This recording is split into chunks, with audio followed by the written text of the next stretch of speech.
Yahoo Fantasy Auto Racing Week 14. We're going to take a look for the Tucson Racing group. We're going to take a look at the Gillette Fusion Pro Glide 500 held at the Pocono Raceway this weekend.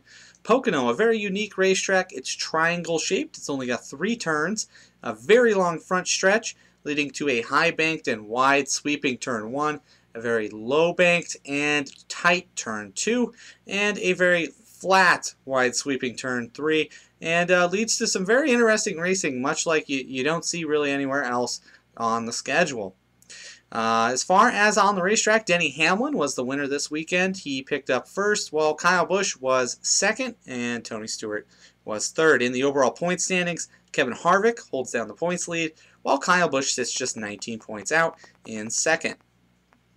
As far as stories for the day, the race was started with a 2-hour rain delay. They were unable to get things going for the first 2 hours.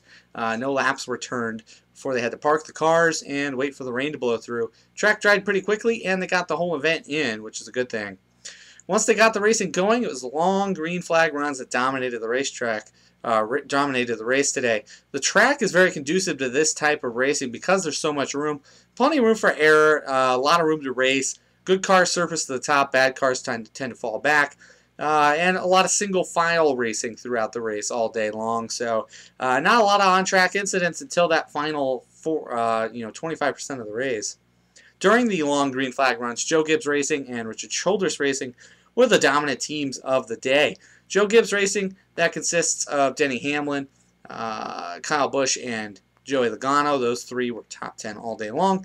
And Richard Childress Racing, consisting of Clint Bowyer, Jeff Burton, and Kevin Harvick. Clint Bowyer actually led a few laps mid-pack in the race, and all 3 of those guys came home with top 10. So those 2 squads, those 6 cars, very dominant all day long. They were the class of the field at Pocono. The first on-track incident didn't come until 41 laps to go, 200-lap race.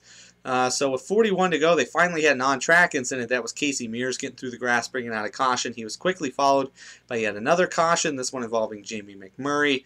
And then with 2 laps to go, Kevin Harvick and Joey Logano got tangled up, racing for 5th. The Joe Gibbs versus Richard Childress battle came to a head with 2 laps to go, as Kevin Harvick basically dumped Joey Logano, spun him out in turn 3. Excuse me. And Joey Logano wound up the worse for wear. He didn't get any damage from the wreck, but he lost a lot of positions because of it and did not get a top 10 as a result. This led to overtime. Now, in the overtime, Denny Hamlin was not really challenged for the lead. Hamlin was the class of the field, and he showed it in the overtime. He dominated that, took the win. But as we seem to see in every overtime, this being the 6th overtime of the season, Casey Kane wound up bringing out a big accident that took out Jeff Gordon, Greg Biffle, and Mark Martin, among others, while trying to get a top 10 finish before the race closed. So a big wreck ends this one. Denny Hamlin winds up your victor. In the Tucson Racing group, the winner this week, Hulk Smash, 314 points. Picks up the 3rd win of the season for that team. Wins over Whoa a Left Turn by just 30 points. A very competitive week. 1 through 7, all very close in the standings. 2 through 7 were really tightly packed. We'll get to that. As for how Hulk Smash did it, Denny Hamlin in Group A, the only team to start Denny Hamlin this week, so that was a very good choice there. Wound up benefiting in Group A and Group C. Was the only team to start A.J. Allmendinger this week. Allmendinger got a top 10, best of the C group, so best of the A and best of the C, combined with a couple top 20s from Matt Kenseth and Ryan Newman, and 10 bonus points from Kyle Busch, and you got yourself a pretty good win for Hulk Smash. Second was Whoa a Left Turn with 284 points, 30 points out of first, and just 3 points ahead of third.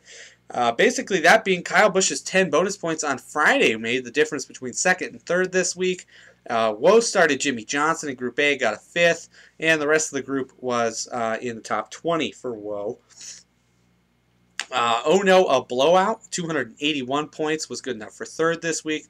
33 points out of first, just 3 points out of second, so a good run for Blowout. Started Jimmy Johnson in Group A, had Matt Kenseth and Jeff Burton in Group B, and Paul Menard in Group C. All those drivers were in the top 20, and Dale Earnhardt Jr. brought home 3 qualifying bonus points. So that was enough to edge out Greek Thunder for 4th. Greek Thunder was fourth by just a point, so those qualifying bonus points for blowout wound up being the difference between third and fourth this week. Greek Thunder, 280 points, 34 points out of first. Greek Thunder had 3 guys in the top 20, had Kevin Harvick in fourth. Group A driver Carl Edwards was 12th, and Sam Hornish got in 11th this week. He was actually leading the race with 6 laps to go. Slipped back to 4th, and then in the overtime lost 7 spots, unfortunately, but still got an 11th place finish, 1 spot behind the best of the C group this week. So very good run for Sam Hornish. Unfortunately, Greek Thunder was bogged down by Casey Kane. Casey Kane wound up 27th because of the accident, and brought down this team, slipping to 4th place overall. High, Wide, and Handsome was rounded out the top 5 this week, 273 points, 41 out of 1st, but just 7 out of 4th. Handsome started Kurt Busch in Group A, was the only team to start Kurt Busch. And then the rest of the squad, Kurt Busch wound up 6th after a really rough day. Made the most of it, got 6th place. The rest of the group rounded out top 20 finishes with Ryan Newman in 14th, Matt Kenseth in 17th, and Paul Menard in 16th.